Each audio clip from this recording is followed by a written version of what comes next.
الحمدللہ وکفی والصلاة والسلام علی سید الانبیاء اما بعد فاعوذ باللہ من الشیطان الرجیم بسم اللہ الرحمن الرحیم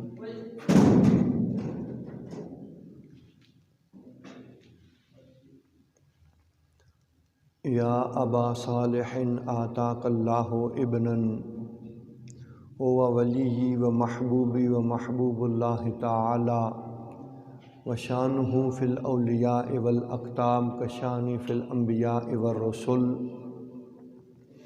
صدق اللہ مولانا العظیم وصدق رسولہ النبی الکریم الامین ان اللہ وملائکتہ یصلون علی النبی یا ایہا الذین آمنوا صلوا علیہ وسلموا تسلیما اللہم صلی علی سیدنا و اصحاب سیدنا و ازواج سیدنا و مولانا و ملجأنا و مأوانا محمد وبارک وسلم وصلی علیہ الصلاۃ والسلام علیک یا سیدی یا رسول اللہ الصلاۃ والسلام علیک یا سیدی یا حبیب اللہ۔ نہایتی واجب الاحترام معزز محترم محتشم سامعین ذی وقار، آج ذکر کرنا ہے محبوب سبحانی، شہباز لامکانی، قندیل ربانی، شیخ عبد القادر جیلانی رضی اللہ تعالی عنہ کی ذاتی والی صفات کا ربیع الاول شریف یہ مہینہ ہے امام الانبیاء کا، تو ربیع الثانی یہ مہینہ ہے امام الاولیاء کا۔ حضور غوث اعظم رضی اللہ تعالی عنہ کی ذات والا صفات بڑی عظمتوں، بڑی رفعتوں اور بڑی شانوں کی متحمل ہے۔ غوث اعظم رضی اللہ تعالی عنہ کا مقام و مرتبہ اور شان و شوکت وراء الورا ہے۔ آپ اپنے مقام اور اپنی شان کے اندر بے مثال بھی ہیں اور لا جواب بھی ہیں، اس لیے کہ اللہ نے آپ کو شان اور مقام وہ عطا فرمایا ہے کہ جو کسی اور کا نصیب ہی نہیں ہے۔ حضور غوث اعظم رضی اللہ عنہ کے وجود اطہر پر مکھی نہیں بیٹھتی تھی۔ اس کی وجہ کیا ہے؟ وجہ یہ ہے کہ جب پروردگار عالم نے حضور نبی رحمت صلی اللہ علیہ وآلہ وسلم کو تخلیق فرمایا تو جس خمیر سے وجود محبوب کو بنایا گیا اس خمیر کا کچھ حصہ بچ گیا، کچھ مواد بچ گیا، تو پروردگار عالم نے اس باقی ماندہ پھر خمیر سے حضور غوث اعظم کے وجود کو تخلیق فرمایا۔ جس طرح وجود محبوب پہ مکھی نہیں بیٹھتی تھی، اسی طرح وجود غوث اعظم پہ بھی مکھی نہیں بیٹھتی تھی، کیونکہ حضور غوث اعظم کے وجود کا جو خمیر ہے وہ وجود محبوب کے خمیر کی خیرات ہے۔ اس سے بڑی اور عظمت اور شان اور فضیلت کیا ہو سکتی ہے؟ تو حضور غوث اعظم رضی اللہ عنہ پھر وہ عالی مرتبت شخصیت ہیں کہ جن کی ولادت کی خبر حضور نبی رحمت صلی اللہ علیہ وآلہ وسلم نے عطا فرمائی۔ آپ کے والدین کی عظمت کے حوالے سے بھی ایک بات ضرور عرض کروں گا کہ آپ کے والد گرامی حضرت ابو صالح موسیٰ جھنگی دوست، یہ آپ کا نام ہے۔ جھنگی دوست کیوں کہا جاتا ہے؟ ایک روایت میں ملتا ہے کہ آپ کو جنگ و جہاد سے بڑا پیار تھا، اس وجہ سے آپ کا لقب ہی جھنگی دوست پڑ گیا۔ تو اہل اللہ جو ہوتے ہیں یہ اپنے نفس سے بھی بڑی جنگ اور جہاد کرتے ہیں، دشمنان اسلام سے بھی ان کا جہاد ہوتا ہے، اور سب سے بڑا انسان کا دشمن تو اس کا اپنا نفس ہے۔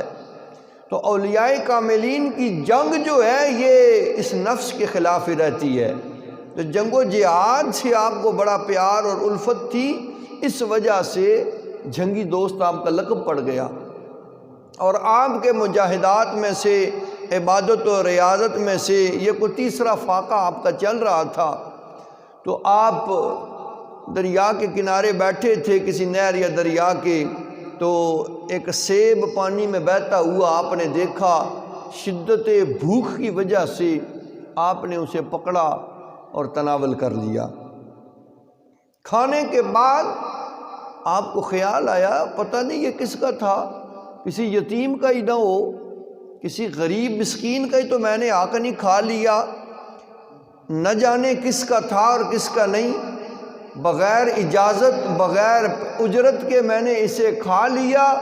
آپ نے جدھر سے سیب آیا تھا ادھر سفر کرنا شروع کر دیا کہ سیب کے مالک کے پاس جاؤں اور اس سے معافی مانگوں، سیب بخشوا لوں۔ غور کیجئے کہ کس قدر تقویٰ تھا، کس قدر پرہیزگاری تھی، کس قدر خوف خداوندی تھا۔ آج کے اس پرفتن دور کے اندر ہم جیسا کوئی ہوتا تو کیا کرتا، اور ہم کیا کر رہے ہیں؟ تو بلا اجازت کسی کی چیز کو کھانا یہ ہماری تعلیمات اسلام کے مطابق نہیں ہے، اور اگر کہیں ایسا موقع بن بھی جائے تو پھر ہمارے اسلاف کا طریقہ کیا ہے کہ اسے معاف کروا لیا جائے، معافی مانگ لی جائے، اس چیز کے مالک سے بخشوا لیا جائے۔ تو ہمارے ہاں طریقہ کار کیا ہے؟ ہم تو چوری بھی کر لیتے ہیں، کوئی منع کرے کہ میرے کھیت سے ساگ نہیں لینا، ہم رات کو چلے جاتے ہیں، دیہڑی تو منع کرنا سی ان کو تھا اسی راہ جلنے جناب ساگ پنڈا نہیں پنڈا موسم پہ آشنا زنانیاں ستیا ناس مارنی کہنا مالک بیٹھا گالی کڈنا اسی پیا دلا چ مندیا آخنا اسی اے ذرا کہ جولیا ذرا وہ ذرا جڑا وہ پتہ نہیں کتنا اس نے شو دینا دیہڑی نقصان ہونا۔ اجازت کوئی نہیں مانگتا، اس سے کوئی بھی نہیں کہتا کہ جناب اگر اجازت ہو تو تھوڑا سا لے لیں۔ ہم کہتے ہیں جی ہو کیا ہویا جی تو کیا ہویا ذرا کہ جی تو کھتا، لیکن یہ دیکھیں کہ وہ حلال بھی ہے ہمارے لیے کہ نہیں ہے۔ اس طرح کی چیز اب یہ بات آپ سنیں گے تو پتہ چل جائے گا۔ حضرت شیخ ابو صالح کھا تو لیا بلا اجازت اور بنا اجرت کے، پھر معافی مانگنے کے لیے نکلے، تو اس طرح کی حرکت نہیں کرنی چاہیے۔ ہمارے اسلاف کا طریقہ کار کیا ہے؟ اجازت لے کے کھاؤ، اجرت دے کے کسی چیز کو حاصل کرو، لیکن اس طرح چوری چکاری کرنا اور بلا اجازت کسی کی چیز کسی کے کھیت یا پیڑ سے لے لینا یہ ہمارے دین کی تعلیمات نہیں ہے، اس سے گریز کرنا چاہیے۔ ہو سکتا ہے وہ حرام ہو، جب مالک نے اجازت ہی نہیں دی تو پھر وہ حرام ہی نہیں تو اور کیا ہے؟ وہ دل میں ہمیں کوس رہا ہے، برا بلا کہہ رہا ہے، گالیاں دے رہا ہے، تو پھر وہ ہمارے لیے جائز نہیں ہوگا۔ اجرت دے کے لے لیں، اجازت مانگ کے لیں، ایسے ہی وہ کیا کہتے ہیں تکیشائی یہ نہیں کرنی چاہیے۔ اللہ ہم سب کا حامی و ناصر ہو اور ہمیں رزق حلال کمانے اور کھانے کی توفیق عطا فرمائے۔ تو حضرت شیخ ابو صالح وہ سیب کھا تو لیا بھوک کی وجہ سے، پھر جب خیال آیا تو بخشوانے چلے، تو جب کافی سفر طے کر کے تو اس باغ تک پہنچے جہاں سے وہ سیب نکلا تھا، دیکھا واقعی ایک باغ ہے اور اس کے اندر سیب کا ایک پیڑ ہے اور اس کی شاخیں وہ باہر اس دریا یا اس نہر کی طرف لپکی ہوئی ہیں، تو اندازہ کر لیا کہ یہ سیب یہیں سے گرا ہے پانی میں اور میں نے اسے پکڑ کے کھا لیا۔ اندر چلے گئے، معلومات کی، پتہ چلا یہ باغ کس کا ہے، پتہ چلا یہ تو جناب سید عبداللہ سمعی رحمۃ اللہ تعالیٰ علیہ کا ہے۔ آپ ان کے پاس گئے کہ حضور میں نے اس طرح ایک سیب کھا لیا ہے تو آپ مجھے معافی دے دیں۔ تو حضرت عبداللہ بھی تاڑ گئے، یہ عام بندہ نہیں، بندگان خدا میں سے کوئی نیک بندہ ہے۔ فرمایا معافی ایسے ہی دے دوں؟ معافی کے لیے پھر آپ کو قیمت دینی پڑے گی۔ جناب کیا قیمت ہے؟ فرمایا میری خدمت میں لگ جائیں، 12 سال آپ ان کی خدمت پہ مامور رہے، 12 سال پورے ہوئے۔ فرمایا جناب اب تو سیب معاف کر دے۔ فرمایا ایک اور بھی آپ سے کام درکار ہے۔ جناب وہ کون سا؟ فرمایا میری ایک بیٹی ہے جو کہ اندھی بہری لولی لنگڑی، اس سے آپ کو شادی کرنا پڑے گی۔ فرمایا یہ بھی قبول ہے، بخشوانا جو ہے سیب تو یہ بھی قبول ہے۔ شادی کر لی۔ جب عقد ہو جاتا ہے اپنی زوجہ کے حجرے میں کمرے میں جاتے ہیں، وہاں پہ دیکھا تو جو سنا تھا وہ کچھ اور تھا، جو دیکھا وہ کچھ اور ہے۔ وہ تو حسن و جمال کا پیکر، حسین و جمیل ایک تو شیزہ ہیں، تو پھر آپ حیران و پریشان ہو جاتے ہیں کہ یہ معاملہ کیا ہے۔ سسر سے پوچھا جناب آپ نے کیا کہا تھا، یہ کیا ہے؟ فرمایا جو کہا تھا وہ درست ہے، اس لیے کہ آج تک میری بیٹی کے کانوں تک کسی غیر محرم کی آواز نہیں پڑی، اس کی نظر کسی غیر محرم کے وجود پہ نہیں پڑی، اس کے ہاتھ پاؤں کسی غیر محرم کی طرف لپکے اور اٹھے نہیں، اس لیے کہا تھا کہ یہ لولی لنگڑی ہے اور یہ اندھی اور بہری ہے۔ معزز سامعین عزیز وقار، جب اس طرح یہ عاجزی و انکساری، تابعداری و وفاداری اور تقوی پرہیزگاری کے دریا آپس میں ملتے ہیں تو پھر ایسے عظیم الشان دریاؤں کے ملنے سے شیخ عبد القادر جیلانی جیسا لال مارز وجود میں آتا ہے۔ تو پھر ایسی ہستیوں کے ہاں پیدا ہونے والے لال بھی عبد القادر جیلانی جیسے عظیم المرتبت ہستیاں پیدا ہوتی ہیں، تو شیخ عبد القادر جیلانی محبوب سبحانی شباد لامکانی آپ کی جب ولادت و سعادت ہوتی ہے تو پھر منظر کیا ہوتا ہے؟ آپ وہ عظیم المرتبت ذات والا صفات ہیں، حضور علیہ السلام آپ کی ولادت بسعادت ہوئی، حضرت سیدہ طیبہ طاہرہ عابدہ ذاکرہ شاکرہ سیدہ آمنہ رضی اللہ تعالی عنہا آپ کی خواب کے اندر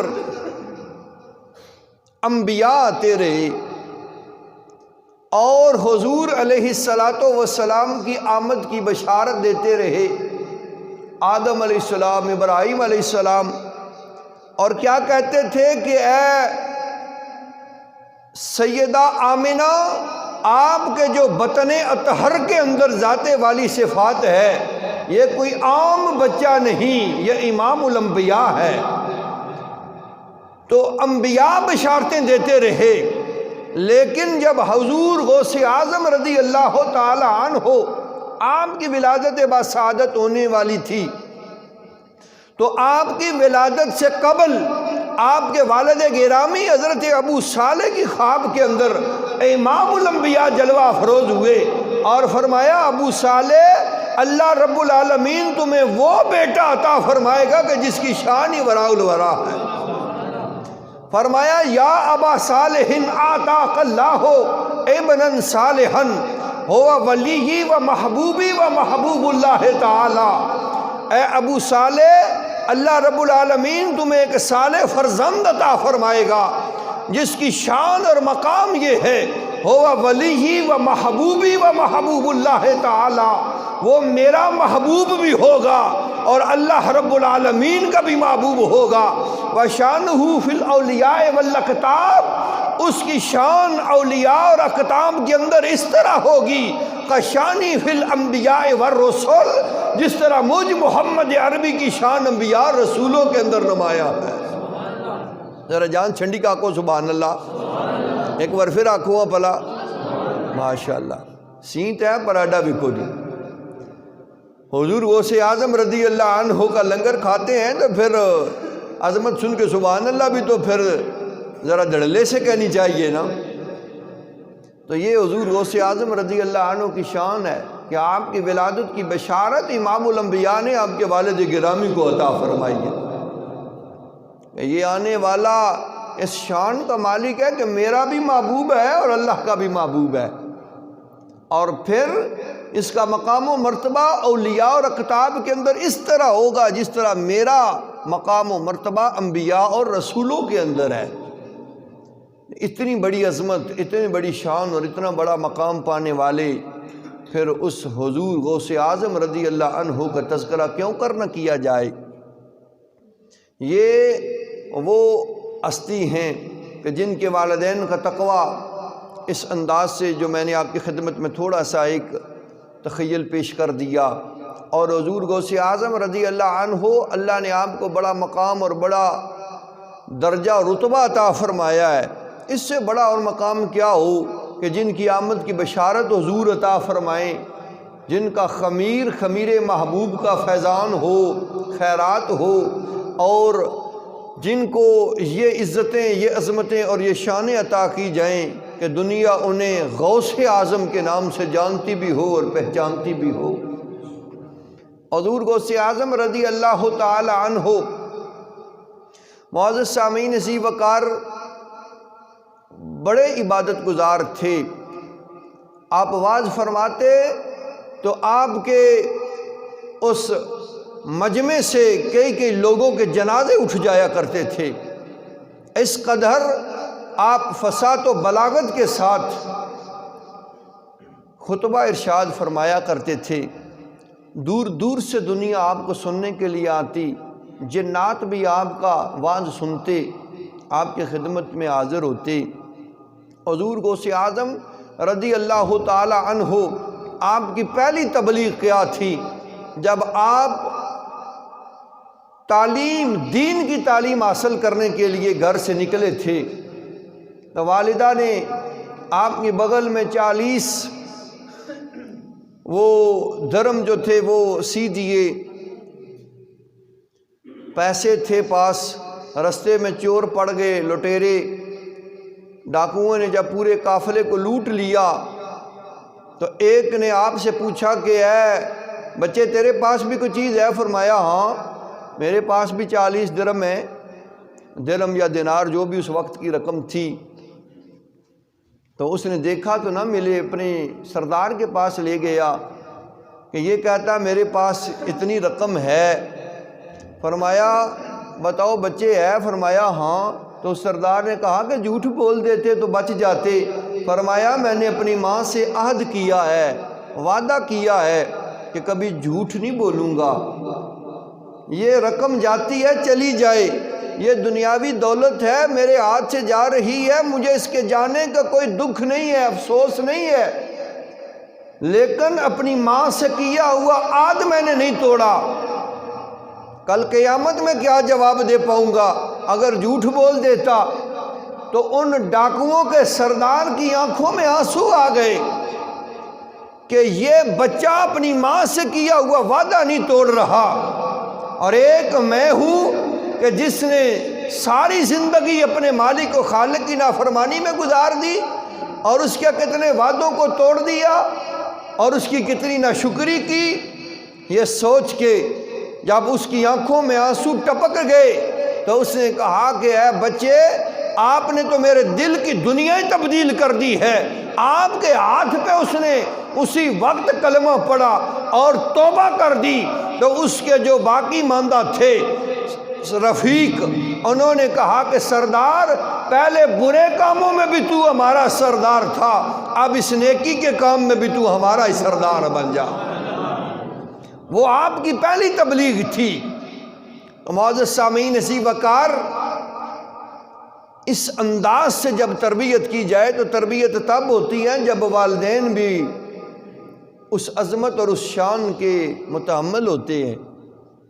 والدین نیک ہوں تو اولادیں بھی نیک ہوتی ہیں، والدین دین اسلام کی طرف رغبت رکھنے والے ہوں تو اولاد بھی ایسی پیدا ہوتی ہے، والدین اچھے کام کرنے والے ہوں تو اولاد بھی پھر ایسے نیک اور تابعدار ہی پیدا ہوا کرتی ہے۔ تو اس چیز کی ضرورت ہے کہ ہم اپنے اسلاف کی زندگیوں سے سبق حاصل کریں اور اس سے برکت حاصل کرنے کی کوشش کریں۔ تو حضور غوث اعظم رضی اللہ عنہ نے پھر تعلیم و تربیت حاصل کی اور اللہ نے یہ عظمت، یہ شان، یہ مقام آپ کو عطا فرمایا۔ تو معزز سامعین عزیز وقار، آپ کی تو اتنی عزتیں، اتنی عظمتیں، اتنی شانیں ہیں کہ جو میرے جیسا کم عقل آدمی تو بیان ہی نہیں کر سکتا، اور کم علم آدمی، لیکن آپ کی عظمت سے، آپ کی بارگاہ کے اندر تھوڑا سا اپنی عقیدت اور محبت کا نذرانہ پیش کر کے ہم اپنی حاضری پیش کر سکتے ہیں۔ ایک بات اور بھی آپ کی خدمت میں عرض کر دوں، وقت بھی قلیل ہے، کہ ہم جو 11ویں شریف کرتے ہیں حضور غوث اعظم رضی اللہ عنہ کی، اس سے بعض لوگوں کو بڑی پریشانی ہوتی ہے۔ یہ دیکھیں جی، مخصوص کی جاتی ہے، مخصوص نہیں کرنا چاہیے، غیر اللہ کا نام نہیں آنا چاہیے، فلاں نہیں ہونا چاہیے۔ تو یہاں یہ جو ہم کرتے ہیں 11ویں شریف، یہ اصال ثواب کی ایک قسم ہے، باقی کچھ بھی نہیں ہے۔ ضروری نہیں کہ 11ویں ہر مہینے کی 11 تاریخ ہو تو تب ہی ہوتی ہے، کوئی 10 تاریخ کو بھی کر لیتا ہے، کوئی پہلی تاریخوں میں بھی کر لیتا ہے۔ بعض مقامات پر لوگوں نے ہر مہینے کی پہلی اتوار یا جمعرات یا جمعے کا دن منتخب کیا ہوتا ہے، 11ویں شریف کا ختم ہو جاتا ہے۔ تو یہ 11ویں شریف جو ہم کرتے ہیں، یہ کوئی ناجائز اور غلط کام نہیں، یہ اصال ثواب کی ایک قسم ہے، اور یہ حضور غوث اعظم رضی اللہ عنہ کے ساتھ خاص ہے، اس لیے کہ آپ ہر یاد رکھیں کہ مہینہ جب شروع ہوتا نا، آپ چلہ کرتے تھے، چلہ 40 دن کا کم و بیش کرتے، تو ہر مہینے کی پہلی تاریخ کو آپ آغاز کرتے اپنے چلے کا، تو ظاہری بات ہے 40 دن کب مکمل ہوتے ہیں؟ 30 ایک مہینے کے، 10 دوسرے مہینے کے۔ تو جب 40 دن مکمل ہوتے، آپ کا چلہ مکمل ہو جاتا، تو اگلے دن پھر آپ اس کا شکرانہ پیش کرتے، اور وہ دن کیا ہوتا تھا؟ اگلے چاند کی 11 تاریخ ہوتی تھی، تو اس 11 کو پھر وہ آپ جو لنگر نیاز دیتے تھے، اس اعتبار سے یہ آپ کا معمول تھا زندگی بھر کا، کہ آپ چلے کرتے تھے اور 11 تاریخ کو شکرانہ پیش کرتے، اور لنگر نیاز جو بن سکتا وہ آپ اللہ کی رضا کی خاطر بندگان خدا میں تقسیم فرما دیتے۔ تو اس اعتبار سے یہ 11ویں کی خصوصیت بن گئی، اور یہ ختم 11ویں شریف کا اور لنگر نیاز آپ پیش فرمایا کرتے تھے۔ تو معزز سامعین عزیز وقار، ہم بھی آپ کی اس سنت کو ادا کرتے ہیں، 11ویں کی تاریخ میں یا ہر مہینے جو 11ویں کا ختم دیا جاتا ہے، یہ وہ لنگر نیاز پیش کرتے ہیں، چونکہ آپ کا معمول تھا، آپ وہ شکرانہ پیش کرتے تھے کہ چلہ پورا ہوا، اور لنگر نیاز اللہ رسول کی رضا کی خاطر بندگان خدا میں تقسیم کرتے۔ تو ہم بھی ختم پڑھ کے تو ثواب آپ کی روح کو احسال کرتے ہیں، اور جو لنگر یا نیاز ہوتا ہے وہ بندگان خدا میں تقسیم کر دیا جاتا ہے۔ اس میں کون سی بات ہے یا کون سی اس میں خرابی اور برائی ہے؟ ہاں، یہ الگ بات ہے، کوئی بغض رکھے، اناد رکھے اور برا جانے، برا کہے، تو ویسے اور اس میں کوئی خرابی نہیں ہے، اور حضور غوث اعظم سے بغض اناد نہیں رکھنا چاہیے۔ جنہوں نے رکھا انہوں نے پھر سوائے ذلت اور رسوائی کے اور کچھ نہیں سہا۔ آپ کا زمانہ حیات تھا نا، تو کچھ بندے آ گئے، انہوں نے کہا جناب ہمارا بندہ مر گیا تھا، آپ جنازہ پڑھائیں۔ فرمایا ٹھیک ہے۔ وہ منافق تھے، بغض اناد رکھنے والے آپ سے، انہوں نے کہا جی ہم ایک بندہ چرپائی پہ لٹا کے اسے لے جائیں گے، پھر کہیں گے جنازہ پڑھائیں، یہ جنازہ پڑھائیں گے تو تم اٹھ جانا، پھر ہم کہیں گے جناب یہ دیکھو جی بڑا غوث بنا پھرتا ہے، اسے تو پتہ ہی نہیں ہے یہ، اور یہ کیا لوگوں کی دستگیری کرے گا اور کیا لوگوں کو فیض دے گا۔ بہرحال انہیں نہیں پتا تھا کہ ہم نے متھا کہاں پہ جوڑ لیا ہے۔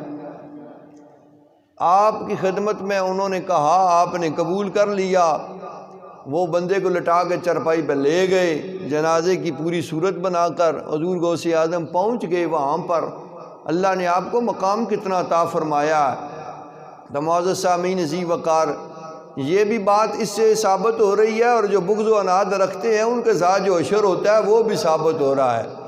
تو آپ کھڑے ہوئے تو فرمایا کہ اب اجازت ہے پھر جنازہ پڑھا دوں؟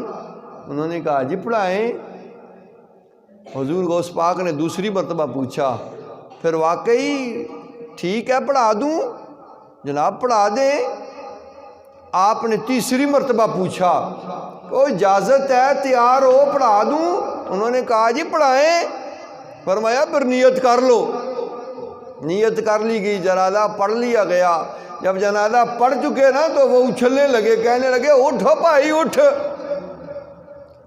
وہ نہ اٹھ سکا، پاس گئے اسے جھنجھوڑا، پھر بھی نہ اٹھا۔ فرمایا یہ جنازہ غوث نے پڑھایا ہے۔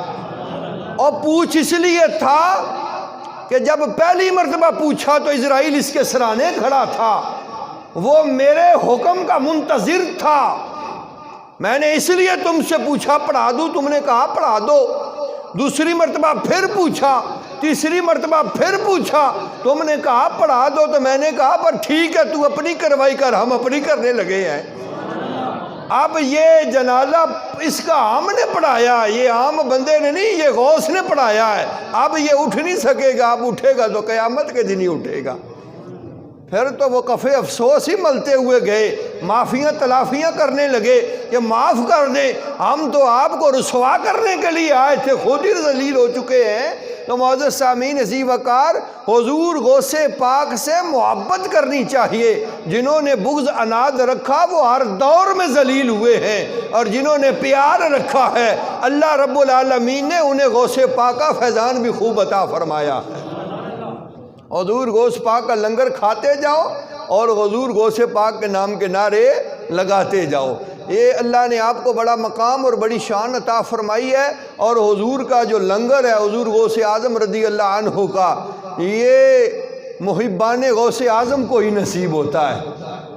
جو آپ کے محبین ہیں انہی کو حاصل ہوتا ہے۔ تو اس لیے اللہ کریم جل وعلا کے پیاروں کی بارگاہ کے اندر اپنی عقیدتوں، اپنی محبتوں اور اپنی چاہتوں کے نذرانے وہ پیش کرنے چاہیے، اور ان کی ذات والا صفات سے فیوز و برکات اور ان کی تعلیمات سے برکتیں حاصل کرنے کی اللہ کریم کی بارگاہ کے اندر دعا اور استدعا کرنی چاہیے، تاکہ پروردگار عالم اپنے جو پیارے ہیں، جو اس کی بارگاہ کے اندر مقبول ہیں، ان کے فیوز و برکات ہمیں عطا فرمائے، اور ہماری یہ مختصر زندگی خوبصورتی کے ساتھ اور عزت و آبرو کے ساتھ تمام ہو جائے۔ دعا ہے کہ اللہ کریم جل وعلا ہم سب کو فیضان حضور غوث اعظم رضی اللہ عنہ جھولیاں بھر کے عطا فرمائے۔ وما علینا الا البلاغ۔